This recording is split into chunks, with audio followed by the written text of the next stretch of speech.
Inilah Injil suci menurut Matius.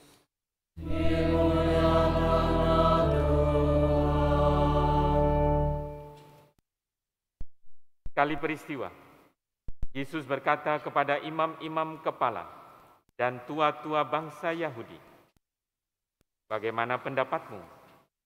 Ada orang mempunyai 2 anak laki-laki. Ia pergi kepada anak yang sulung dan berkata, 'Anakku, pergi dan bekerjalah dalam kebun anggur hari ini.' Jawab anak itu, 'Baik, Bapak.'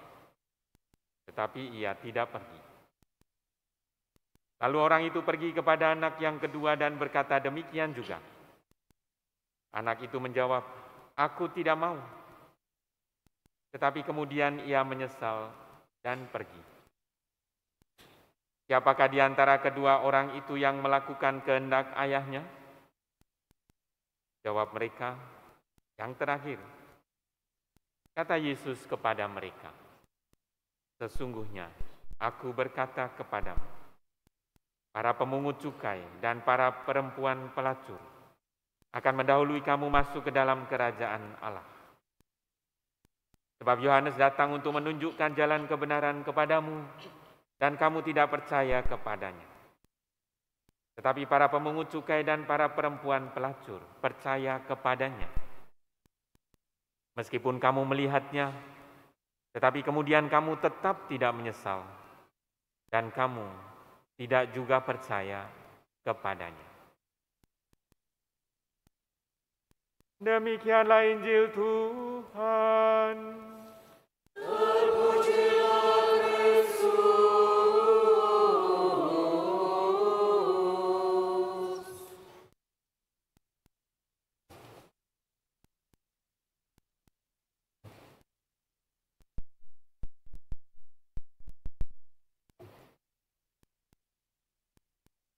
Saudara-saudari yang dikasihi Tuhan, sepanjang tahun liturgi A ini, dalam masa biasa, saya selalu memberi pengantar demikian. Sepanjang tahun liturgi A kita membaca kutipan dari Injil Matius, yang adalah salah satu Injil yang disebut sebagai Injil sinoptik. Disebut sinoptik karena mengikuti struktur Injil Markus. Tetapi apa yang membuat khas dari Injil Matius yang panjangnya 28 bab, jauh paling panjang di antara keempat Injil, jauh lebih panjang daripada Injil Markus yang hanya 16 bab. Ada 5 khotbah besar. Bab 5 sampai dengan bab 7, 3 bab penuh khotbah di bukit. Lalu bab 10, percakapan kerasulan. Bab 15, perumpamaan-perumpamaan tentang kerajaan Allah. Bab 18, arti mengikuti Yesus. Dan bab 24-25, khotbah tentang akhir zaman. Khotbah-khotbah besar yang membuat Profesor Martin Harun, dosen kitab suci saya waktu filsafat di Jakarta itu, menyebut Matius sebagai Injil segala bangsa.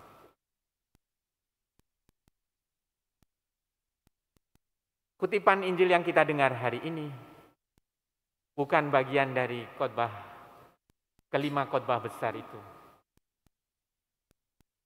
Kutipan Injil yang kita dengar hari ini adalah bagian dari Injil Matius, di mana Tuhan Yesus sudah sampai di Yerusalem pekan terakhir sebelum ia menjalani kisah sengsaranya menurut tradisi Matius. Dan karena itu pertentangan atau perbedaan pendapat dengan orang-orang Farisi dan pemuka-pemuka agama menjadi makin keras.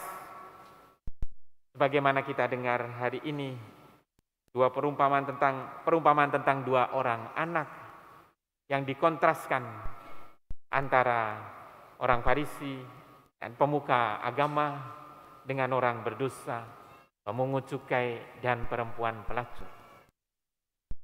Para pemuka agama itu tentu saja tidak mengira, tidak memikirkan ke arah mana Tuhan Yesus menjelaskan perumpamaan, memberikan perumpamaan tentang dua orang anak itu. Tetapi justru jawaban yang logis dari mereka, tentu saja itu jawaban yang logis. Anak yang kedua, yang terakhir, yang bilang tidak, tapi tetap melakukannya. Dan jawaban itu dibuat menjelaskan bahwa yang diminta dari Allah bukan hanya perkataan. Tidak ada artinya pergi mengatakan, aku pergi, tetapi tidak melakukan kehendak Allah. Yang lebih penting adalah melakukannya. Maka pertanyaan Saudara Martin, karena dia orang Romo Fransiskan, ya lebih suka disebut Saudara Martin, itu memberi dua pertanyaan refleksi bagi kita. Saya bacakan saja. Yang pertama, Anda mirip dengan anak yang mana? Yang pertama atau yang kedua? Mengapa? Bisa direnungkan. Lalu pertanyaan kedua, mengapa orang yang rajin beragama bisa menjadi orang yang sulit percaya dan bertobat? Bukan pasti sulit percaya dan bertobat, tetapi bisa menjadi orang yang sulit percaya dan bertobat. Saya sendiri juga tidak tahu bagaimana harus menjawabnya. Dan karena itu, sebagai ganti menawarkan jawaban, saya membacakan kisah ini saja. Mungkin bisa memberi gambaran mengapa. Dalam Injil Lukas kita membaca tentang peristiwa berikut. Petrus berkata, "Tidak, aku tidak tahu apa yang kamu katakan." Seketika itu juga, sementara ia masih berkata-kata, berkokoklah ayam. Lalu berpalinglah Tuhan memandang Petrus. Dan Petrus pergi keluar dan menangis terseduh-seduh. Hubunganku dengan Tuhan cukup baik. Aku biasa memohon sesuatu kepadanya, berbicara dengannya, memujinya, bersyukur kepadanya.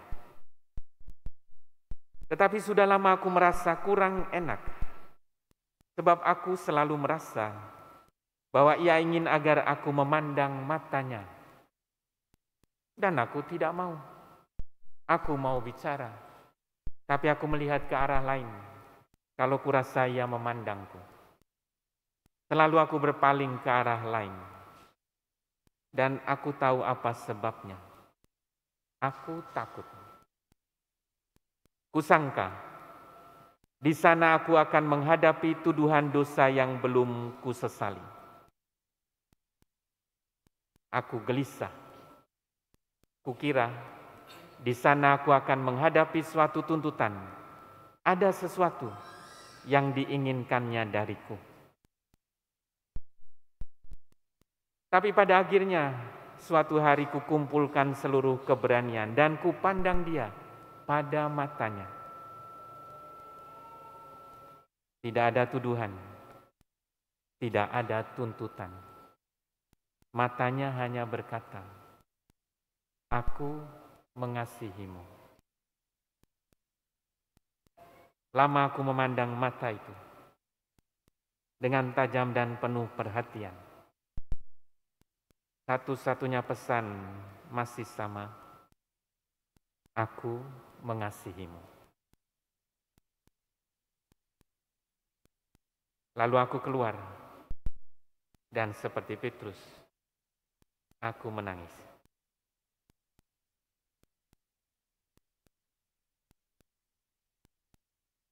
Mengapa orang yang rajin beragama bisa menjadi orang yang sulit percaya dan bertobat? Mungkin karena mereka tidak merasa perlu lagi akan Allah. Sudah mendapatkan keselamatan dengan cara hidup beragamanya. Padahal yang diminta dari kita menghidupi apa yang diajarkannya. Digambarkan dengan indah, digambar di halaman depan buku panduan misa bulan ini. Dan seperti yang dinasihatkan Rasul Paulus kepada jemaat di Filipi. Sempurnakanlah sukacitaku dengan ini. Hendaklah kamu sehati sepikir dalam satu kasih, satu jiwa, dan satu tujuan. Dengan tidak mencari kepentingan sendiri atau pujian yang sia-sia. Sebaliknya, dengan rendah hati anggaplah orang lain lebih utama daripada dirimu sendiri. Dalam hidupmu bersama, hendaklah kamu bersikap seperti Kristus Yesus, yang walau dalam rupa Allah, tidak menganggap kesetaraan dengan Allah itu sebagai milik yang harus dipertahankan.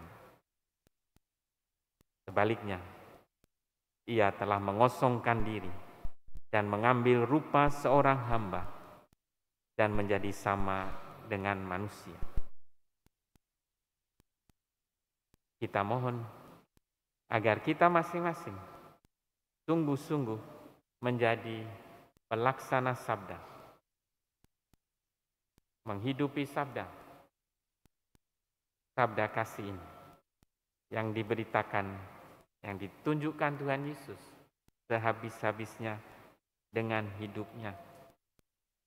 Dan dengan itu, semoga kita makin mirip dengan dengan bait pengantar Injil ini. Sebagai domba-dombanya, sebagai murid-muridnya, yang bukan hanya tahu, melainkan mengenal Dia, dan setelah itu mengikuti Dia. Amin.